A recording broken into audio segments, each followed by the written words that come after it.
Okay Ketan, ಇವತ್ತು ನಿಂಗೆ Bulgarian split Scott ಹೇಗೆ ಮಾಡೋದು ಅಂತ ಹೇಳಿ ಕೊಡ್ತೇನೆ. ಸೊ ಈ ಕೇಸಲ್ಲಿ Bulgarian split Scott Quad dominate split Scott ಆಗಿ ಮಾಡ್ತೇವೆ.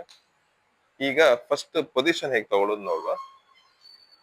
ಸೊ ನೀನು ಬೆಂಚ್ ನ ಎಡ್ಜ್ ಅಲ್ಲಿ ಕೂತ್ಕೊಳ್ಬೇಕು, ಕಾಲ್ ಸ್ಟ್ರೈಟ್ ಇಟ್ಕೋ. ನಿಂಗೊಂದು ಅಪ್ರಾಕ್ಸಿಮೇಟ್ ಐಡಿಯಾ ಸಿಕ್ಕತ್ತೆ ಕಾಲ್ ಎಲ್ಲಿ ಇಡ್ಬೇಕು ಅಂತ. ಓಕೆ, ನಿಂತ್ಕೊಳ್ವ ಈಗ. ಆಯ್ತಾ? ಈಗ ಲೆಗ್ ಅನ್ನು ಹಿಂದಿಟ್ಕೊಳ್ವ.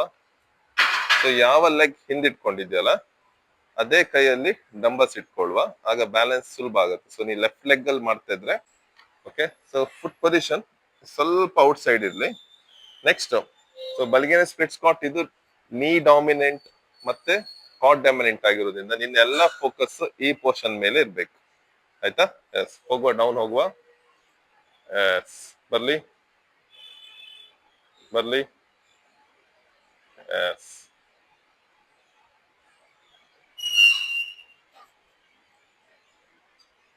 ಸೊ ನಾರ್ಮಲ್ ಬಲ್ಗೇರಿಯನ್ ಸ್ಪ್ಲಿಟ್ ಅಲ್ಲಿ ನಾವು ತುಂಬಾ ಹಿಪ್ ರೊಟೇಷನ್ ನೋಡ್ತೇವೆ.